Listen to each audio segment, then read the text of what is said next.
প্রিয়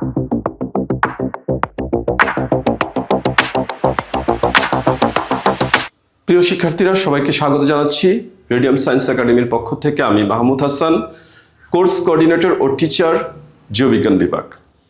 তো আজকে আমরা পড়ব চলন সম্পর্কে। চলন, লোকোমোশন বা মুভমেন্ট বা মোশন।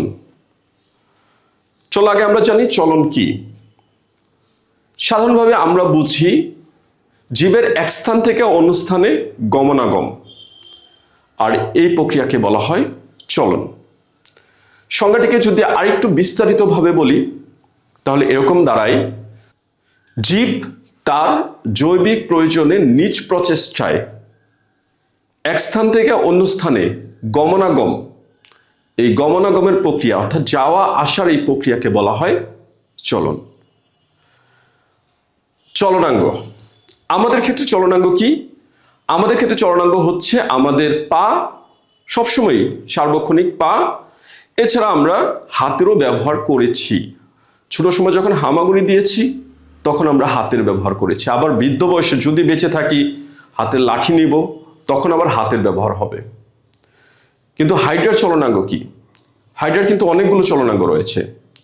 হাইড্রার চলনাঙ্গের মধ্যে রয়েছে তার পাদচাকতি, তার কোর্সিকা, তার দেহকাণ্ডের সংকুচন প্রসারণক্ষম পেশি আবরণী কোষ, তার গ্লুটিনেন জাতীয় নেমাটোসিস্ট, এই ধরনের তার অনেকগুলো অঙ্গকেই সে চলনাঙ্গ হিসাবে ব্যবহার করে। তাহলে আমরা হাইড্রার অনেক চলন আছে, কিন্তু আমরা দুইটা চলনকে বেশি গুরুত্ব দিয়ে দেখি, যার একটি হলো লুপিং বা হামাগড়ি, আর একটা হলো সমারসল্টিং বা ডিগবাজি। এবার চলো আমরা এই দুটি চলনের মধ্যে তুলনা করি। আমরা দেখব এবার লুপিং এবং সমারসল্টিং চলনের তুলনা বা পার্থক্য। লুপিং চলন, দেহে একবার লুপ সৃষ্টি করে হাইড্রা সাধারণত ধীর গতির মাধ্যমে লম্বা দূরত্ব অতিক্রম করে, তবে সেই চলনকে বলা হয় লুপিং বা হামাগড়ি। আর সমারসল্টিং হলো হাইড্রা দুইবার লুপ সৃষ্টির মাধ্যমে দ্রুত গতিতে নিকট দূরত্ব অতিক্রম করে যে বিশেষ চলন প্রক্রিয়ায়, তাকে বলা হয় সমারসল্টিং বা ডিগবাজি প্রকৃতির চলন। তাহলে এখানে কিন্তু বেশ কতগুলো পার্থক্য ছিল। দেখি কি কি পার্থক্য আছে। প্রিয় শিক্ষার্থীরা, প্রথমেই আমরা দেখতেছি তিনটি গুরুত্বপূর্ণ তুলনা বা পার্থক্য। যে পার্থক্যগুলো আমি প্রথমেই বিশেষ বৈশিষ্ট্য হিসেবে দিয়েছিলাম। প্রথম, লুপিং হলো ধীর গতির চলন। লুপিংটাতে হাইড্রা খুব ধীর গতিতে সামনের দিকে এগিয়ে যেতে থাকে। আমি বলেছিলাম এটা হচ্ছে কচ্ছপের গতিতে চলন। আর সমারসল্টিং হলো দ্রুত গতির চলন। হাইড্রা এই প্রক্রিয়ায় হাইড্রা দ্রুত গতিতে চলে। বলেছিলাম এটা ছিল খরগোশের গতিতে চলন। দ্বিতীয় পয়েন্ট দেখো, এখানে হাইড্রা যায় লম্বা দূরত্ব, লুপিং এ যায় হাইড্রা লম্বা দূরত্ব। যে বলেছিলাম হাইড্রা ভাষা চলনের মাধ্যমে রাতের বেলা ক্লান্ত হয়ে মনে করে ঘুমিয়ে পড়েছিল, দেখলো তার কলোনির থেকে অনেক দূরে চলে গেছে, এবং সকালবেলা উঠে সে আবার কলোনির দিকে ধীর গতিতে, মনে করো 3-4 কিলোমিটার দূরে চলে গিয়েছিল, সে একটা জলাশয়ের কুল ঘেঁষে বেলাভূমি দিয়ে সে ধীর গতিতে আস্তে আস্তে তার মূল কলোনিতে চলে আসলো। তাহলে এইভাবে হাইড্রা লম্বা দূরত্ব অতিক্রম করে এই লুপিং এর মাধ্যমে। কিন্তু সমারসল্টিং এ হাইড্রা দ্রুত গতিতে চলে। শিকার করতে গেলে বা অন্য শিকারের হাত থেকে নিজেকে রক্ষা করার জন্য তখন তো ধীর গতিতে লুপিং চলন দিলে হবে না, তখন হাইড্রা দ্রুত যেতে হবে। আর সেই বিশেষ অবস্থার প্রেক্ষিতে হাইড্রা দ্রুত চলন করে এই সমারসল্টিং চলনের মাধ্যমে। তৃতীয় পয়েন্ট, হাইড্রা লুপিং হলো একটি বিশেষ প্রক্রিয়া চলন। হাইড্রা এই চলনে সাধারণত চলে না। অন্য কোনো প্রাণীর শিকার হয়ে যাওয়া থেকে রক্ষার জন্য অথবা অন্য কোনো প্রাণীকে শিকার করার জন্য হাইড্রা এই সমারসল্টিং চলন প্রক্রিয়াটি সম্পন্ন করে। তাহলে আমি এই পয়েন্টস তিনটা আমি কিন্তু শনাক্তকারী বৈশিষ্ট্য হিসেবে বলেছিলাম। আশা করি তোমরা এই পয়েন্টগুলো বুঝতে পেরেছো।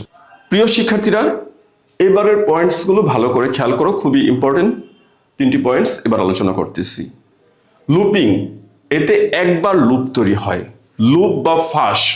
দেখো এই যে ইউ আকৃতির মতো যে লুপ বা ফাঁস এখানে আমরা একটি জায়গায় দেখছি, কিন্তু এখানে দেখো ইউ আকৃতির ফাঁস এখানে একবার দেখলাম, এখানে ইউ আকৃতির ফাঁস আরেকবার দেখলাম, দুইবার দেখলাম। তাহলে লুপিং এ একবার লুপ তৈরি হয়, আর সমারসল্টিং এ লুপ বা ফাঁস দুইবার তৈরি হয়।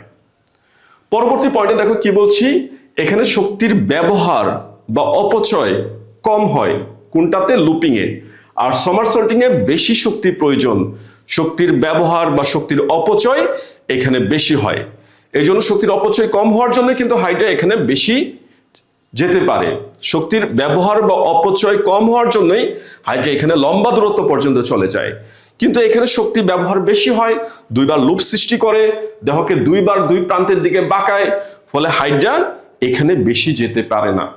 এখানে শক্তির ব্যবহার বা অপচয় বেশি হয়। প্রিয় শিক্ষার্থীরা, পরবর্তী পয়েন্টে দেখো আমি কি লিখেছি, দৈর্ঘ্যের সমান বা অর্ধেক দূরত্ব যায়। এখানে দৈর্ঘ্যের সমান, হাইড্রা যতটুকু দৈর্ঘ্য হাইড্রা ঠিক ততটুকুই যেতে পারতেছে। এখানে হাইড্রা লুপিং প্রক্রিয়ায় হাইড্রা ততটুকুই যেতে পারছে, অথবা তার কম যেতে পারছে, তার অর্ধেক যেতে পারছে। দেহের দৈর্ঘ্যের সমান বা অর্ধেক বা কম দূরত্ব অতিক্রম করে। আর এখানে দেখো দেহের দৈর্ঘ্যের প্রায় দ্বিগুণ দূরত্ব, দেহের দৈর্ঘ্যের প্রায় দ্বিগুণ দূরত্ব অতিক্রম করে। তাহলে এখানে দেহের দৈর্ঘ্যের প্রায় সমান বা অর্ধেক বা কম দূরত্ব অতিক্রম করে, আর সামারসল্টিং এ তার দেহের দৈর্ঘ্যের দ্বিগুণ দূরত্ব যায়। আশা করি এই তিনটা পয়েন্টসই খুব ভালো করে বুঝতে পেরেছো। প্রিয় শিক্ষার্থীরা, পরবর্তী পয়েন্টটি খুব ভালো করে লক্ষ্য করো। আমাদের পয়েন্টস বাড়ানোর জন্য এই পয়েন্টসগুলো লাগবে।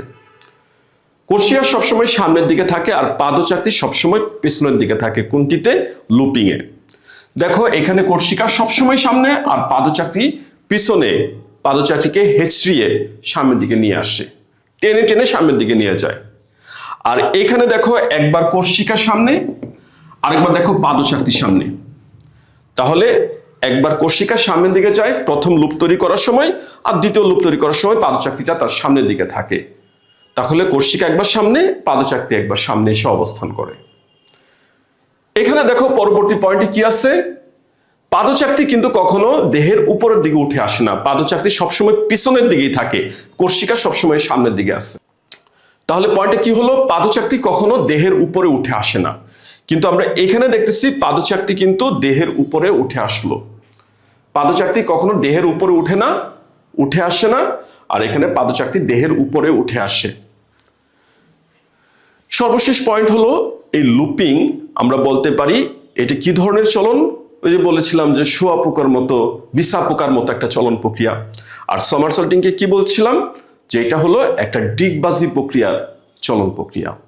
তাহলে এই পয়েন্টসগুলো যদি পরীক্ষা আসে, অনেকবার পরীক্ষাতে এসেছে যে দুই প্রকার চলনের তুলনা করো, এবং এইভাবে পরীক্ষাতে আসে যে হাইড্রার ধীরগতির চলনটি আলোচনা করো, তাহলেই বুঝবা কোনটা চাইতেছে, তাহলে হবে লুপিং। আর যদি দ্রুতগতির চলন বলে, হাইড্রার সাধারণ চলন বলে, যে প্রক্রিয়ায় হাইড্রা নিকট দূরত্ব অতিক্রম করে, তাহলেই বুঝবো কোন চলনটি চাচ্ছে, সামারসল্টিং বা ডিগবাজি। তাহলে পরীক্ষায় এইভাবে উদ্দীপক দিয়ে অনেকবার পরীক্ষাতে প্রশ্ন এসেছে। আশা করি পরীক্ষায় যদি প্রশ্ন আসে তোমরা আনসার করতে পারবে। ধন্যবাদ সবাইকে।